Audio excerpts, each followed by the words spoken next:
And yeah, I am kind of like recuperating from the holiday weekend, which I kind of spent working, but that's okay. So today, the topic that I chose to discuss is autism and the sleep connection for patients with autism. And this actually rings through for a lot of the intellectual developmental disabilities like Angelman syndrome and Down syndrome, oppositional defiant disorder. So there's plenty of other that kind of fall into the pattern, but I wanted to focus on ASD and how it affects sleep and what do they experience. So most of the people with autism, although it is a spectrum and everybody's an individual and everybody's unique, a lot of the patients with autism struggle with sleep and sleep disturbances.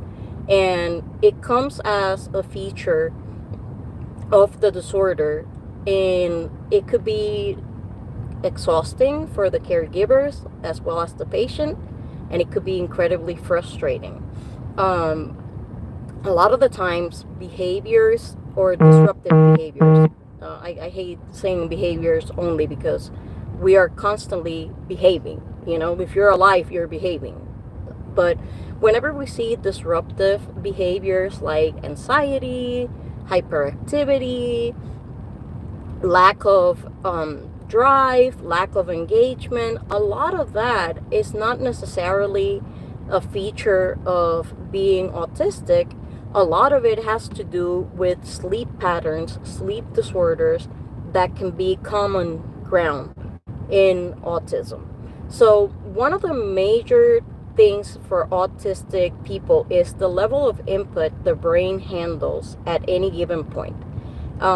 Whereas a neurotypical person can sort of like focus on just one item and have the ability to kind of like pivot and switch the mood and regulate themselves. A lot of the times, people with autism struggle a little bit with self regulating.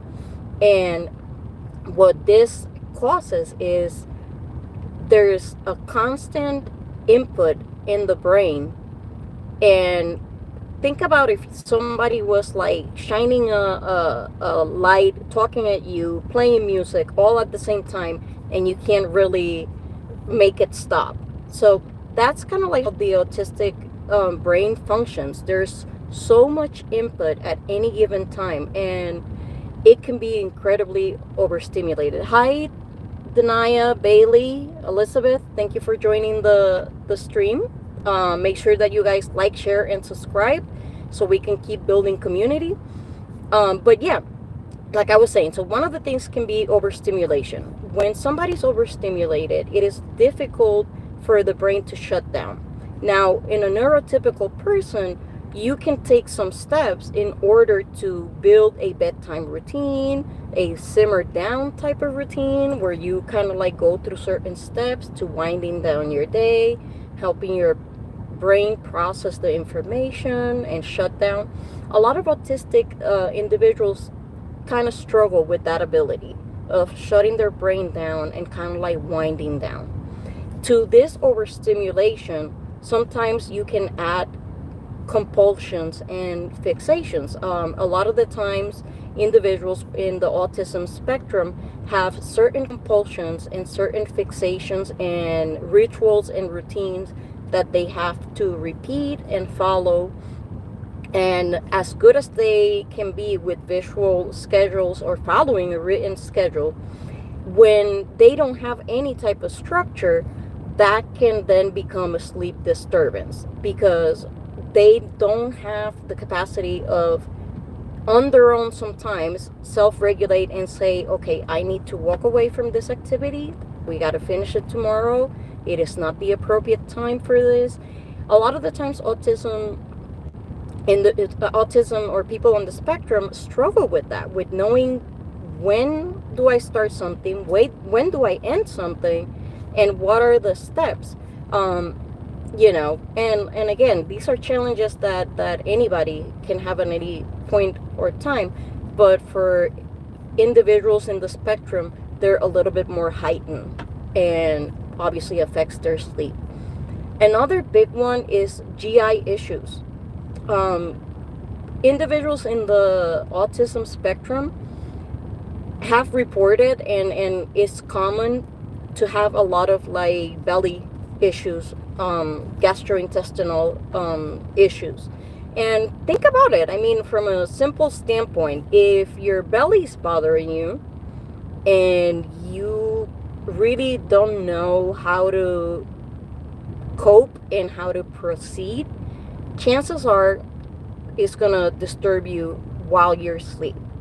So, and a lot of the times in people that are in the spectrum, they struggle with being able to verbalize and manage um, the gastrointestinal issues, or report or say, hey, my belly, I have belly issues. I feel like I have nausea. I feel like I need to throw up. I feel like I have butterflies in my belly.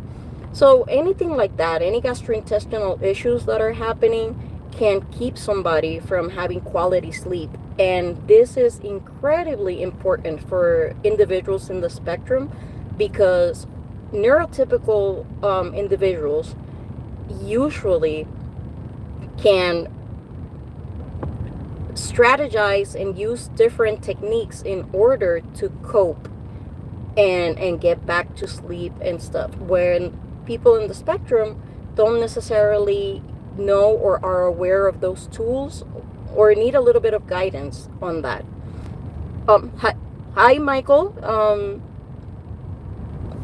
Thank you for being rude. There's always one or two in every stream. That lets you know that things are working. Hi, Arjana, Arvita. Hi. Thank you for the compliment. I truly appreciate that. So going back to sleep disturbances. So we talked about overstimulation. We talked about not being able to wind down and kind of like shut the brain down. We talked about gastrointestinal issues. The other thing is, people in the autism spectrum have a harder time to reach REM sleep, or REM sleep, which is the rapid eye movement. Now, this is incredibly important, and this is the last sleep disturbance that I'm gonna discuss, because it's the one that really, really can affect and cause disruptive behaviors. So, for a neurotypical person, usually they spend a lot more time in rapid eye movement. Now, when you go into REM sleep, that's where your memories get solidified. That's where the brain processes knowledge, skill, all of that. So imagine somebody that struggles with that aspect, right? Where they don't have that particular tool, or they have a limited ability in that tool. So if you have somebody that is not achieving the adequate amount of REM sleep, obviously that is going to show in their, not only in their behavior the next day, but that can impact the cognitive function as well.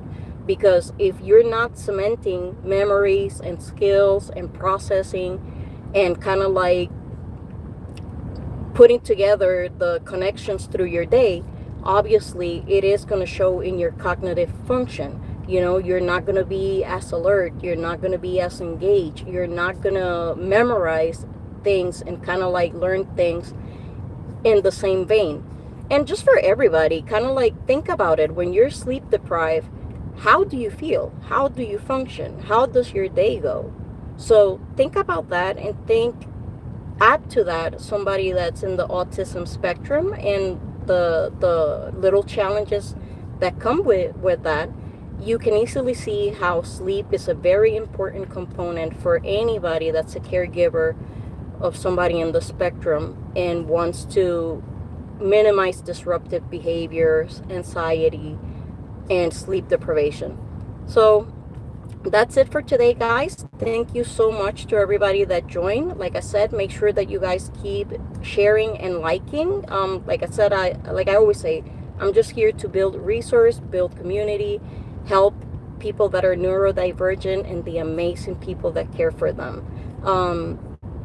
To anybody else that doesn't like the streaming or doesn't like the programs, you can hate watch. That's okay. It helps with the algorithm. Or you can find another channel that better suits your interest. Okay? So, as I always say, stay safe, stay healthy, lift each other up, people. That's the only way through, is helping one another. And I'll be talking to you guys soon.